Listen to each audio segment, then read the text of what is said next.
Mi smo odlučili da promijenimo Crnu Goru, zato što i građani ove države zaslužuju da žive u slobodnoj i demokratskoj zemlji. Crna Gora je jedina evropska država u kojoj vlast nikada nije smijenjena demokratskim putem, demokratskim sredstvima i metodama. Ovdje se vlast nije mijenjala od 1945. godine, samo što je vladajuća partija mijenjala ime i od nekadašnjeg komunističkog danas su maskirani i prikriveni demokratskim nazivom i prikladnom retorikom. Metodi vladanja, zastrašivanja građana i ukupni stil vladanja u suštini je ostao sličan onome koji je bio dominantan 50. godina prošlog vijeka. Nesmjenjivost takvog režima u Crnoj Gori održava se brutalnim političkim nasiljem, direktnom zloupotrebom državnih resursa, službi bezbjednosti, organizovanih kriminalnih bandi i bezočnom krađom na izborima. Javno su predstavljeni brojni dokazi protiv zakonitih izbornih radnji vladajućeg DPS-a, koje su realizovane na osnovu plana i u organizaciji vodećih državnih funkcionera. Ovaj režim je došao na vlast sa ulice, a izbori koje je organizovao služili su za puku obnovu mandata i oni nijesu bili ni fer, ni slobodni, ni demokratski. Očuvanje gole vlasti, po svaku cijenu, postao je osnovni politički ideal DPS.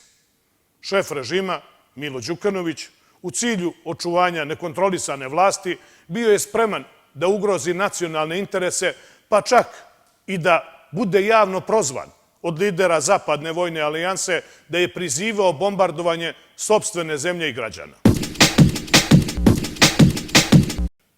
Narodna imovina koju su sticale generacije naših prethodnika pljačkom se već preselila na javne i tajne račune državnih moćnika, njihovih porodica i prijatelja. Za preostale resurse uporno se traže zakonska rješenja kako bi oni bili oteti i rasprodati. Kroz takozvani proces privatizacije i čitav niz drugih kriminalnih radnji zaokružena je režimska akcija pljačke državne imovine i nekadašnjih državnih preduzeća.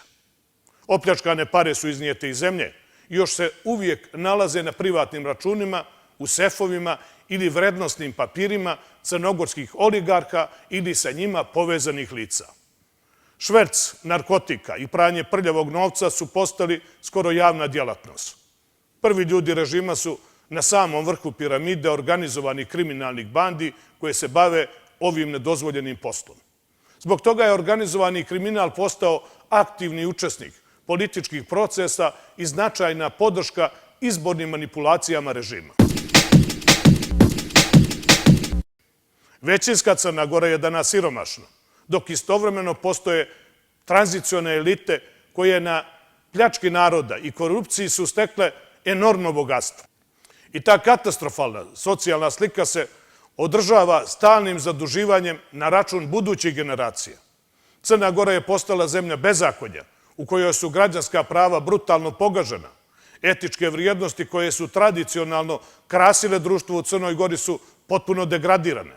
U Crnoj Gori je na dijelu otvorena diskriminacija i nasilna asimilacija nepoželjnih nacionalnih i jezičkih zajednica putem uskraćivanja elementarnog prava na obrazovanje i kulturno uzdizanje na svojim jezicima, kao i sprečavanje zapošljavanja u državnim organima, preduzećima i ustanovama. Odlučili smo da se i van institucionalnim sredstvima borimo za naša prava i zato smo pozvali građane Crne Gore na demokratsku pobunu. Neko mora zaustaviti opasni režimski projekat po kome se čak i potomci obespravljene i opljačkane većine građana će postati sluge potomcima sadašnjih vlastodržaca. Kao najjači i najorganizovaniji opozicioni politički savez, vjerujemo da smo baš mi prvo pozvani da se suprotstavimo ovom režimu. U Crnoj Gori je i u prošlosti bilo gladnih ljudi, ali oni nikada nisu vidjeli tako obijesno vladanje, brutalno iživljavanje i razuzdano rasipništvo bogate manjine kao sada.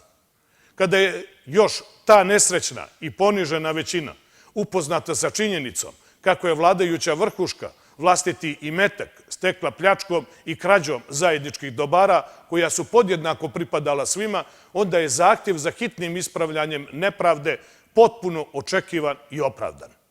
Demokratski front je pozvao građane na mirne proteste koji će otpočeti 27. septembra u Podgorici, a trajaće do ispunjenja političkih zahtjeva o formiranju prelazne vlade koja će organizovati prve slobodne i demokratske izbore u Crnoj Gori. Demokratski front je ponudio svim građanima Crne Gore ugovor o novom početku, kojim se djelimično sanira šteta koju je prouzrokovao režim koji nije vodio računa i brigu o vlastitim građanima. Otpis dugovanja za utrošak električne energije, računa za utrošenu vodu, odvezeni komunalni otpad i dugovanja poreza na nepokretnosti svim građanima je prvi korak odgovorne vlasti koja hoće da radi za sve građane. Kada se tome doda i legalizacija takozvane divlje gradnje i besplatna nabavka lijekova, zaokružuje se prva neophodna brza akcija na popravljanju teškog položaja u kome se nalaze naši građani. Upravo je naša obaveza i najsvetije od svih prava i najneophodnije od svih dužnosti da mirnim i upornim protestima dovedemo do pada vlade Mila Đukanovića, a nakon toga izaberemo prelaznu vladu koja je naš prvi politički cilj. Zato pozivamo sve slobodoumne i hrabre, sve odlučne i nepodmitljive, sve koji se osjećaju poniženim i prevarenim, sve kojima je dosta siromaštva, nepravde, korupcije i kriminala, sve koji su zbog otvorenog lopovluka ostali bez posla, sve mlade čija je budućnost u ovim okolnostima više nego neizvjesna, da nam se pridruže, jer sloboda se ne poklanja, sloboda se samo osvaja. Sloboda traži ljude. Također, pozivam i one koji ne mogu biti sa nama, a ipak na neki način žele da učestvuju u promjenama u Crnoj Gori, da nam pomognu, jer i za to postoje mogućnosti.